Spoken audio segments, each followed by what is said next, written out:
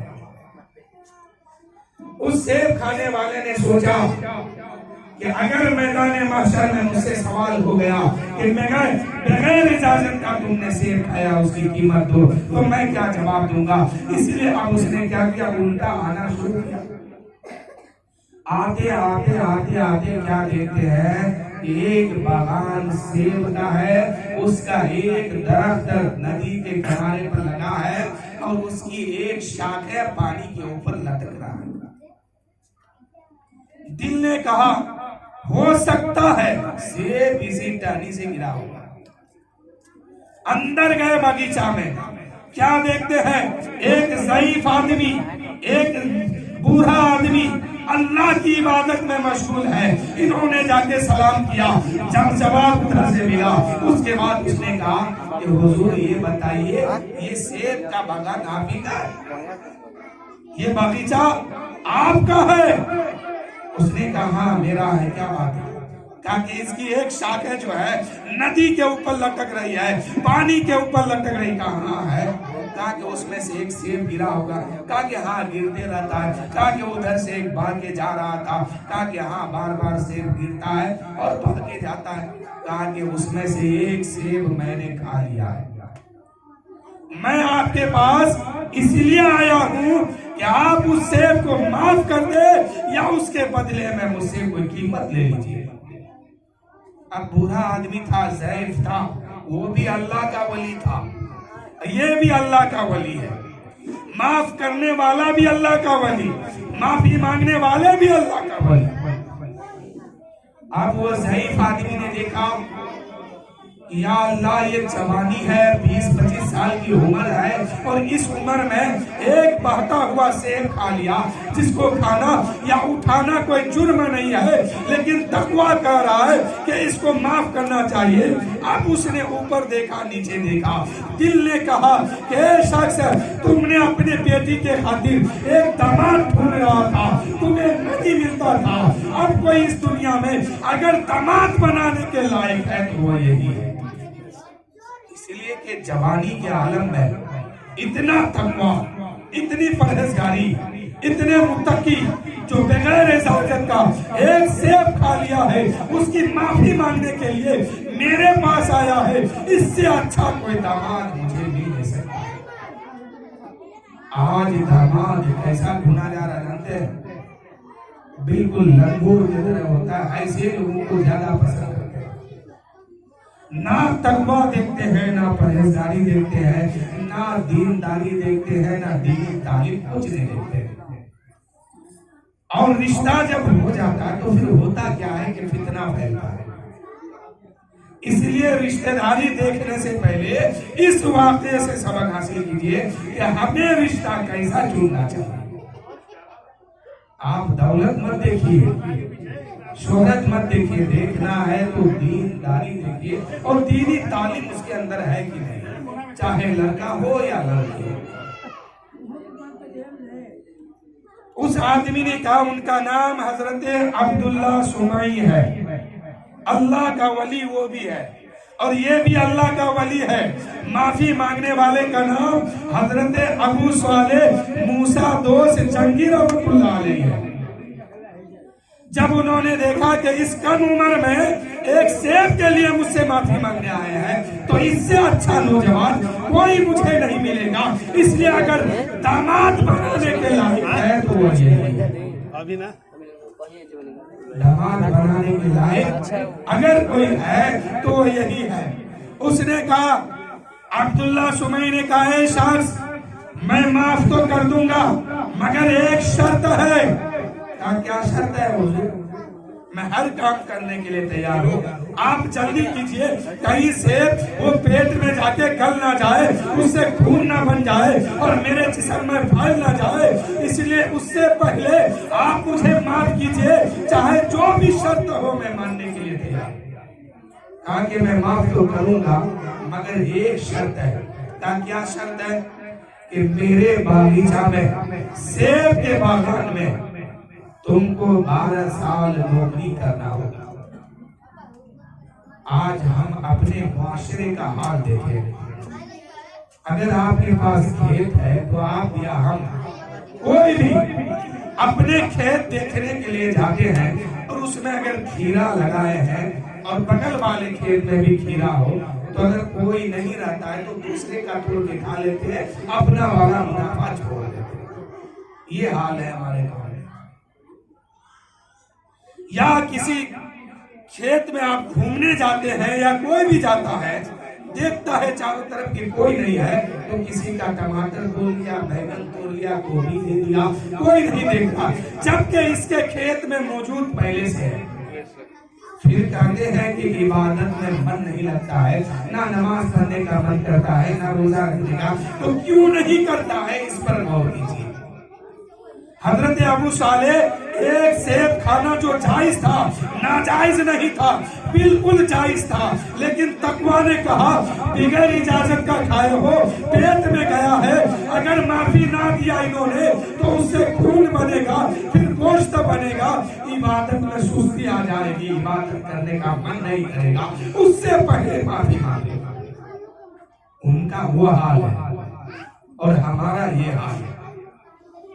انہوں نے کہا حضور 12 سال کی نوکری کرنا مجھے پسند ہے، پہلے آپ معاف تو کیجئے۔ کہا معاف تو کر دیا ہے میں نے، اب وہ انسان جو ہے 12 سال اس کے سیب میں باغات میں جھاڑو پوچھا لگاتے ہیں، اس کے جڑ میں پانی ڈالتے ہیں، اس کے سیب کی رکھوالی کرتے ہیں۔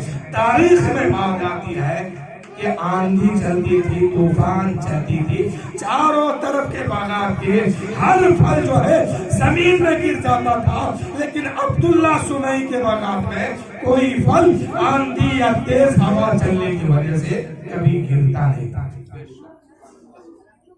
اور جب سے حضرت ابو صالح موسیٰ جنگی دوست رحمت اللہ علیہ اس باغات کے رکھوالی کرنا شروع کیے، اس کے اندر جب آندھی آئے، طوفان آئے، ہر طرف کے باغات کا چراغ بجھ جاتا تھا، لیکن اس باغات کے چراغ جلتے رہتا تھا۔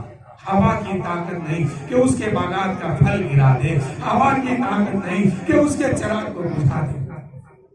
12 سال تک نوکری کیے، اس کے جڑ میں پانی دیے، سیب کا دیکھ بھال کیے اور جو کچھ کرنا تھا کیا۔ 12 سال گزرتا ہے، سیب کے باغان کے مالک کے پاس آتے ہیں اور کہتے ہیں حضور شرط پوری ہو گئی، اب میں جاؤں۔ شرط پوری ہو گئی، اب میں جاؤں، 12 سال گزر گیا۔ کہا نہیں، اب دوسری شرط لاگو ہوتا ہے۔ اللہ اکبر۔ آج کے دور میں کوئی ایسا چاہے گا؟ سیدھے کہے گا ارے معاف کرنا ہے تو کر لے، تو میں جا رہا ہوں۔ آ گیا تمہارے پاس یہی بہت ہے، آ گیا تمہارے پاس یہی بہت ہے، کرنا ہے تو معاف کر، نہیں کرنا تو میں جا رہا ہوں، تم سمجھو تمہارا کام سمجھو۔ لیکن آخرت کی خبر نہیں ہے اس کو، آخرت کی خبر نہیں ہے۔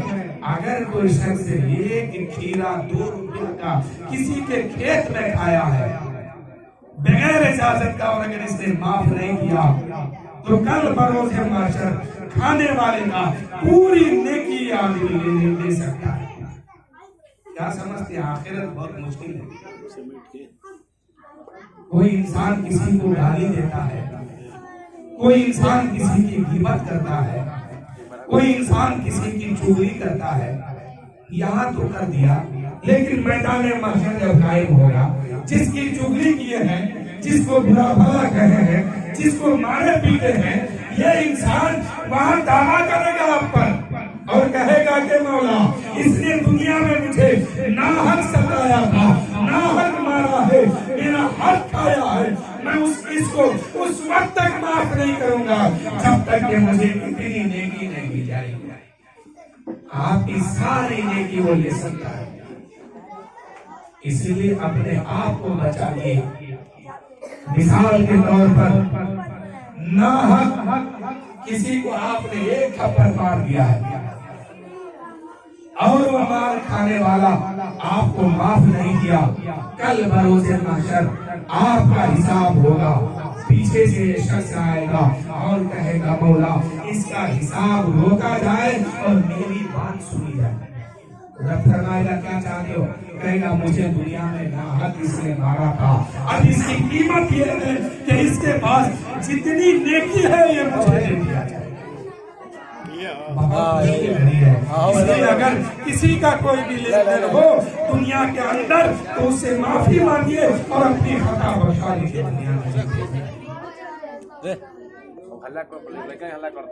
وہ شخص عبداللہ سمی سیب کے باغان کا مالک کہتا ہے کہ 12 سال تو گزر گیا لیکن اب دوسری شرط لاگو ہے۔ کہا کہ دوسری شرط کیا؟ تو باغات کے مالک نے کہا، باغیچہ کے مالک نے کہا کہ تم کو میری بیٹی سے شادی کرنا ہوگا۔ باغیچہ کے مالک نے کیا کہا کہ تم کو میری بیٹی سے شادی کرنا ہوگا۔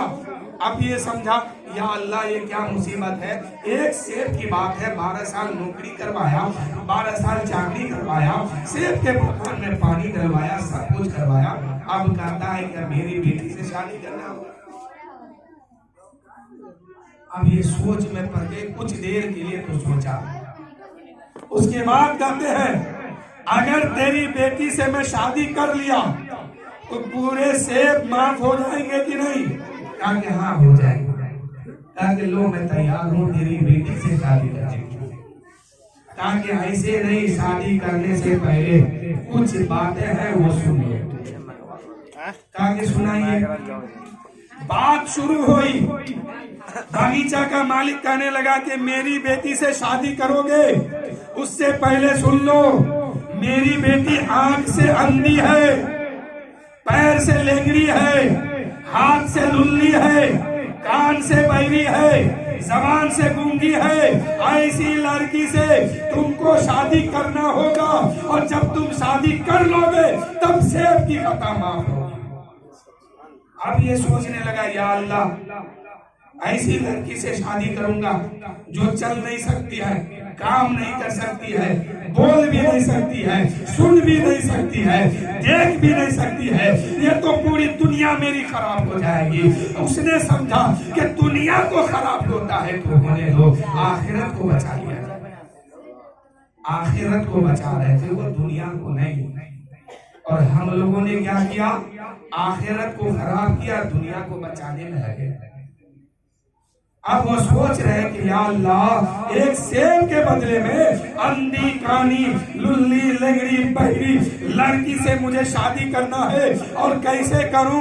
اس لیے کہ اس سے اگر میں شادی کرتا ہوں میرا دنیا خراب ہو جائے گا، کوئی کام کی وہ نہیں ہے۔